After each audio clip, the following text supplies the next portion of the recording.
addicted to? And what did this world do to you? What'll it take to get you through? And how long has this had a hold on you?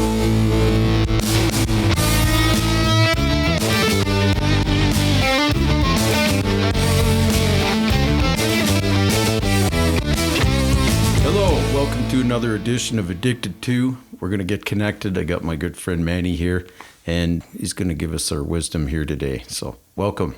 Thank you. Good to be here. How's it going? Good. All right. Feeling good after we just came back from the gym? Absolutely. I'm glad you're my gym partner. We do 6:30 a.m.s during the week, and then we typically do a spin class Sundays, 8:30. Yeah, we do. And, that's a really important part of the lifestyle change. I started to work out a little bit. I'm no Arnold Schwarzenegger, but I started to work out, feeling a little better. And then I started to change my routine in the mornings, which I never thought I would do. I love to sleep. But the older I get, I love that self-care in the morning. I love that. I love that workout and then come home and have a little bit of breakfast, and I love that time. Yeah, absolutely. I mean, for me, it just resets my day, right? It provides me with I typically get up early in the morning anyways, and I'm like, okay, I can just start my day by just waffling around in bed, searching the internet, playing on my phone, and then wait till the day gets started at 8 o'clock when I have to start dialing into meetings. Or I can get up and do something value added. And my choice has been, ever since I've been sober, is to go to the gym. And it resets my day. It provides me with a good foundation to, okay, I'm done the gym. I feel fresh. My mind is clear. It's a good Zen time for me. I got a bunch of good colleagues in the gym I talk to every morning, and we just talk sports, hockey, whatever, and provides me with a space to work out, but at the same time get connected to people that I enjoy being with in the morning. Yeah. Well, I mean, so many years, I'd be hitting the snooze button, sick, tired, irritable, getting up at the last minute, then rushing, trying to, get dressed and get ready to start jumping in the truck and get on with your day. And there was no time to, get your mind together and just kind of relax and have, me time. And so it's a whole, what I got from Danny, what I really learned was that mind, body, and spirit. If you get the three together, spiritual part can be whatever you want. I'm not too big on the religious side. I've got my spiritual side. But, whatever you do to get connected on that, and then the mind, whether that be, I would refer to it as being in step, or whatever you have that makes you work there. And then the body portion. And when you get all three together, that seems to be my secret sauce to being able to find serenity and peace. Mm-hmm. And just going back to that mind portion there, Sean, I had a boss about 20 years ago, and he told me, Manny, an idle mind is the devil's workshop. Right? And I take that to whatever I do today. I don't like to sit idle. I don't like to overthink things too much, right? Because I know when I start overthinking things too much, that's when things like resentments start popping in. And obsessions. And my old ways of thinking coming in, right? That's when I get in trouble. So I always try to keep busy as soon as I get up, go to the gym, do whatever I can, start work early in the morning. And then after work, I'll attend, a meeting. I'll get together with guys from coffee. And by the time 7:30, 8 o'clock rolls around p.m., I'm exhausted. But you know what? I've had a fulfilling day, right? My day is full, right? I look back in that day, and I say, did I do anything that I shouldn't have done? And most days, the answer is no. I feel very good by the time I go to bed at night. And I just repeat that the next day. And I just do things a little bit better every day. And serenity is with me today, right? I mean, I feel very serene. I don't overcomplicate things. I keep things very simple, and that's all gifts that I've been given in this program. I find the working out, it's funny. Like, you just wake up, so nothing's really happened yet. But yet it's a stress relief for sure. So you've kind of, to me, you've already kind of relieved some stress. You got pumped up, kind of clears the mind. You know, you get the earbuds on, like you say, good morning, you're talking to people, you're interacting a little bit. You've got your time to yourself. And that makes a huge difference on the attitude of the day. Yeah, exactly. And I mean, it sets me up for success for the day. And I'm going to be honest, when I don't work out in the morning, the rest of the day, I feel like, man, I should have worked out. By the time I have my first meal, I'm like, I really wish I would have worked out, because now I feel sluggish. Something's off. Something's off. I don't feel on point for the day, right? And since I've been working out, since I've been sober, I did do some blood work there a couple of months ago, and everything is now back right where it should be. And my doctor, showed me the history of some of my blood work, my blood pressure, where things were at, 8, 10, 12 years ago. And it was like up, down, up, down, up, down. Things were out of range, right? Out of tank. Some of my blood pressure was too high. I was in my, late 30s, early 40s. I was still physically okay. But now that I'm in my early 50s, if I was still continuing on that path I was going on, who knows where I'd be now. But, this program has given me the ability not only to get my mind, body, and spirituality back, but in terms of my body, everything is back to normal. I honestly feel like I am back in my early 40s physically wise. Oh, yeah. I mean, when you put down your extracurricular activities, I mean, it ages you so much. You don't realize when you're in your 20s and 30s, I mean, you can bounce back from that stuff the next day, not too bad. When you start hitting the 40s, it's a little bit tougher, but when you hit 50, I'd already sobered up by that point. But I can tell you, I've got a physical job, and when I hit 50, you go down a notch physically. So, the working out has become kind of a little bit of a anti-aging thing for me, where, okay, we're going to start paying attention to our diet a little bit better. And like you say, like, just to get that energy back. And it does something for the mind. It's not just working out and sweating. It is, I think it's all connected. The mind, body, and spirit. Yeah.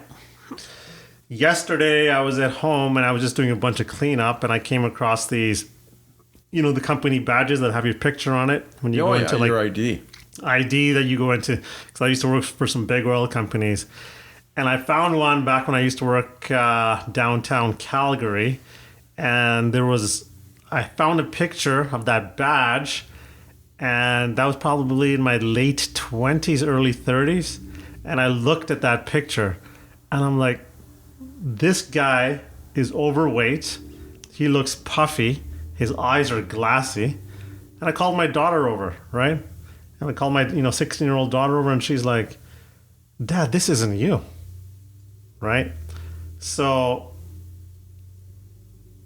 she didn't even recognize you. Didn't even recognize me. I was probably like 30, 40 pounds overweight. I looked like, my face was puffy, chin was sagging, right? My eyes were kind of bulging a little bit, right? And I look at that picture and I look at where I am today, right? It's just a major transformation. I'm a shadow of myself, of what I was like 15, 20 years ago. Well, 10 years ago when I really stopped. But it just shows that by working the steps, working the program, being connected, having that higher power, having that balance, right, of spirituality, mind, body, it's always a balance. It's always a struggle to maintain that perfect balance. The transformation does occur. It does. You have, like, it's like anything, you have to work on it. And it's not, what I found that's particularly important is not the fact that it's even just a one day at a time anymore. It's a lifestyle change.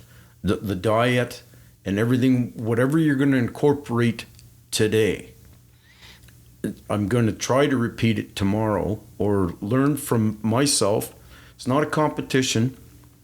I just try to do a little bit better today than I did yesterday compared to myself. And it's never going to be perfect. But when I just move one foot in front of the other with that attitude, and of course, accept a little bit of gratitude, done a lot of work with the counseling and everything else, things are coming together. And like you say, when I look at the end of my day, sometimes there are some things I said, I could have done a little bit better. Sometimes I do still go off the rails. There's stresses, right? There's stresses, the people, places, and things. And that's the way it is. I mean, you got customers in my business that, you can tell them a part is a week away and they're on the phone every day. Is it here yet? Is it here yet? They're like, buddy, God bless you. But phoning me every day isn't going to get it here quicker, but they still feel the need. And that's the kind of thing that we have to deal with. And I know you have a huge weight on your shoulders. I mean, you work down in the States, but I did want to talk about, just back up a little bit.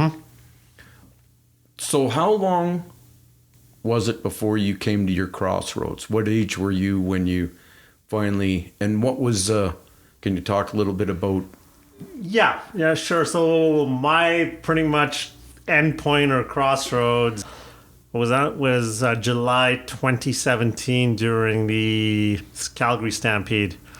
So my sister came here from out of town with her 2 kids, and I didn't know how to stop, right? I kept going and going, drinking and drinking. The obsession had taken over, and it was just multiple after multiple binges, and it got worse and worse. And then, Were you daily? it ended up being daily. Yeah. Right? It is for most of us, right? Yeah, and I needed something at 10 a.m. every morning just to control the vicious delirium tremens shakes I was having, right? And I didn't know how to stop. And then July 2017, I was at my parents' house. We were having a dinner there, and I drank before, and I was just a zombie there. I couldn't even lift up my arms anymore. I lost full function, and I was rushed to the hospital. And I stayed there for about, let's say, a week to 10 days. I had a bunch of pipes in me that, fluids and whatever. Hoses. I don't even know what was going on. And I remember people in the program coming in. There's Sean and my sponsor. Many people saying, So you were already connected with some people. I was already connected with people. Yes, I was in the program. I already had a year of sobriety, probably 3 years before. Okay. And then I went back out. Okay. Oh. Yes. Okay. Let's just back up a little bit for a minute, though. I wanted to find out what was before you had that relapse, which was a pinnacle part, I know, in your life. What happened? I'm guessing, like, you're still married to the same lady. God bless her. So I'm guessing there was something took place there.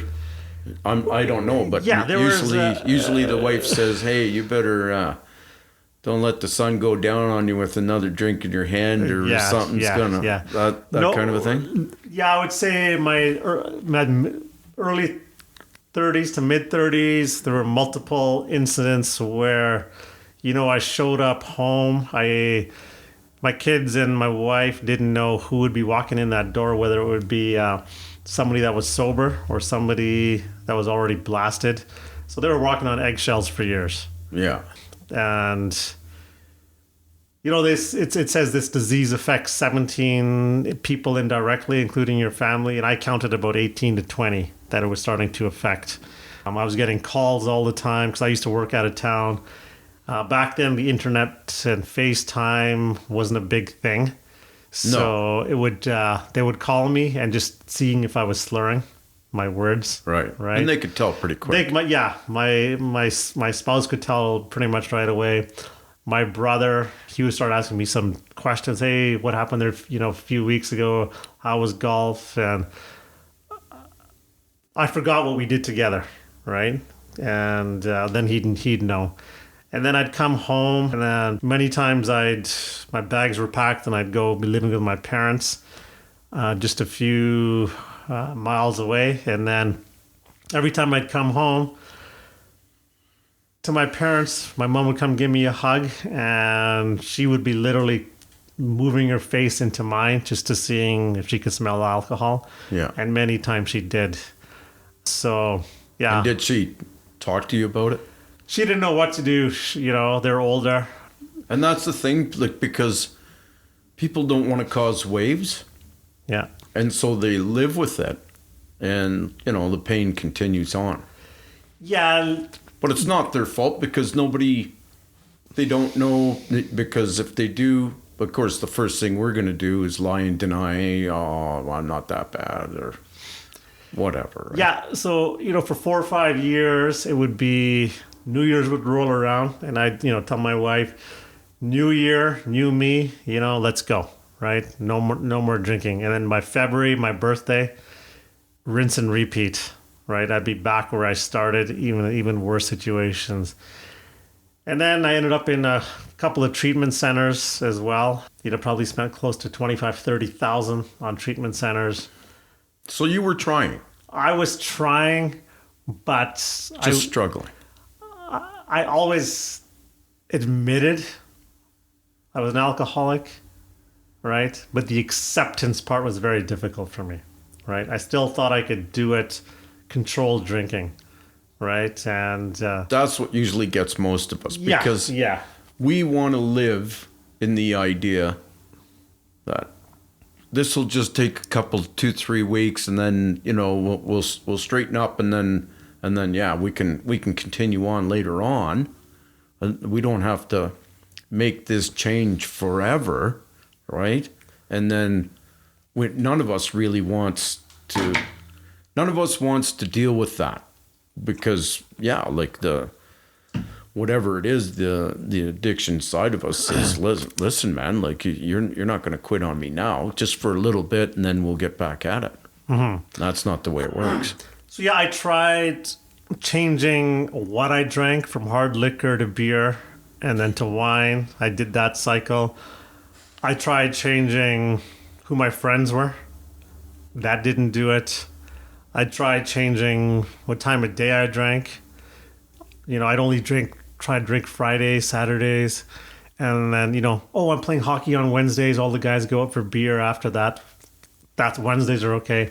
Oh, I play hockey with a bunch of other guys at pickup league on Thursdays. I'll just go for wings with the guys. I won't do nothing else. The beers would show up. I'm like, fine, let's get it started. So it ended up being a daily occurrence. And then I got an assignment out of town where we working in northern Saskatchewan. I'm like, oh, we can't drink up there. That'll be good for me, a geographical fix. Well, I landed in Saskatoon, stayed there a couple nights, drank to oblivion, packed it in my suitcase, snuck it on the plane, and I drank up at the mine site too. So I tried the geographical cure. That didn't work. So I tried everything. And then at the end of the rope, I became a complete isolated drinker. Nobody wanted to be around me. None of my friends wanted to be around me. I would just do the bare minimum at work, just to get by. And then I ended up living in my parents' basement. And then my brother took me to a couple of meetings, and in Midnapore. And I remember the first meeting they asked me to share, and I was still shaking coming down off of a binge, and I couldn't speak, and I said I didn't want to share. And a guy came up to me after the meeting and said, do you need a temporary sponsor? I'm like, no, I don't know what to do right now. I'm just still going through the motions. It's overwhelming. It's overwhelming because you're in there scared and you walk in the room and you see people giggling, laughing, having a good time. And I'm like, I want to be there, but I thought, the program was just a bunch of bottom feeder drunks under the bridge, drinking out of a paper bag, but they were professionals and stuff. And Bottom feeders. I laugh, and because that's an ongoing joke between you and me, and I always say, I'd sell my house to live in the basement of yours, buddy. Yeah. By the grace of God. But You probably would have lost all of that had you continued, right? Yeah, I mean, I have a professional designation, okay? Right. And if I got caught doing anything criminal, right, including a DUI. Including a DUI. Well, plus you were working in the States. At that point, I wasn't. Okay, but I mean, still. Yeah. So now that's... Yes, high risk. So if I had a DUI, I would have lost my professional accounting designation. 7 years of post-secondary education, gone. Wow, I didn't know that. Yes. So that's heavy. Yeah, because you're a well-educated man. Yeah, and the thing is, back then I didn't care. All I cared was about the drink. I wanted it. I didn't care about the risk anymore. That thing had me. It just had you. It had me. Its grips from the minute I got up till the time I went to bed. That's all I thought about was, where can I get that next drink? How do I get the money to get that next drink? Where can I hide that bottle at home so nobody can find it? Right. So. Yeah, I mean, it's always the same pattern, and it doesn't matter whether you're well educated or if you're going to work construction. Song remains the same. It remains the same. Yeah, it's always the same pattern, and let's face it, as far as the family goes, same consequences, right? Yes, So, the worst of it, my bottom was pretty much when I went for a hockey tournament up in Edmonton with my son, and it was a 3-day tournament, and then I put my son to sleep, and then I went out and went to go party, in Edmonton. And then my son got up. And you left him on his own? In the hotel room, sleeping. Okay. And then he gets up gets up around 1 a.m., calls my wife in Calgary, and Dad's not here. He went out. And then that next morning when I get back, I get back sometime late at night. She calls me and she says, "You're coming home now." Right? I don't care about the tournament. So I drove from Edmonton to Red Deer, and she met me there. And then she picked him up there and drove home. And she said, "You're going straight to your parents' house." And that's where I ended up at my parents' house. So it affected everybody. My mom, dad, spouse, 2 kids, my in-laws, my brother, his wife, my sister, her husband, my wife's 2 brothers. Okay, so they're all worried, calling me all the time. But by that point, that was the straw that broke the camel's back. Yeah, that was the straw that broke the camel's back. I'm like, I can't do this anymore. I've crossed another line. Yeah, when we set lines, that'll never happen by 5 o'clock. Gone, right? Yes. We can't even see the line. Those lines eventually became blurry lines, and then those lines never existed. Exactly. So there were lines I crossed where I probably shouldn't have crossed now that I look back at it, but by the grace of God, I was never pulled over. I was never charged with anything. A couple of times I was close, but God was looking out for me. And both. Yeah. So some high risk situations I was in different countries. And I look back at it now and I'm like, I hope my kids never repeat what I do. Oh, Okay. for sure. So my kids have seen what I have been through, right? So they understand the power of this disease, and they've seen other relatives do other things through this disease. So they've witnessed that. And my son is going to be 21. My daughter is going to be 16. So they're of age of drinking here very shortly. My daughter is. And by the grace of God, they, as of today, they have shied away from picking up that drink because they've seen the consequences, including deadly consequences. They've seen people pass away from it. So yes, that's where they are today. So if we just back up a little bit, so your wife comes and grabs your son, you head to your parents' place, and for all intents and purposes, I'm guessing like she's lost her sense of humor and saying, there's no more chances here, or, you know, there had to have been, or did you come to the realization that I just can't do this anymore? No, I did not, because I thought she was actually... I ended up blaming her, right? Me, as an alcoholic, I blame everybody but myself. We right? do. Yeah, you did this, you did X, Y, Z. You made me. Right? You made me do this, You made right? me do it. Back 6 years ago, when I wanted to do this, you didn't want to do it, right? Go on a trip or do this, or we could have bought this, you didn't want to do it. That caused me to drink, right? Because we manufacture. Yes, that's the way my illness corrupted my mind, right? So We're sick people. yes, Let's face it. and I'm still right? sick today, right? I'm still sick today if I don't take my medicine of the program, right? So I need to be level-headed every day, but So then, but you started walking into the rooms, and then obviously you kept going back, even though you didn't really want to accept. Yes. So I went back into the rooms, and to be honest, Sean, it was tougher for me to raise my hand to say I'm coming back than going into my company and say I had a drinking problem. Oh, when you were saying when you had the relapse? Yeah. Well, I mean, I felt like a failure to all my people who were trying to help me out in the program, right? To the fellowship, I felt like, man, this like guy, you let the people down. yeah, this guy is such an educated guy. He's got everything. He's got a good family. He's got the house, the car. He's got everything. Is he that insane that he has to go back and relapse again?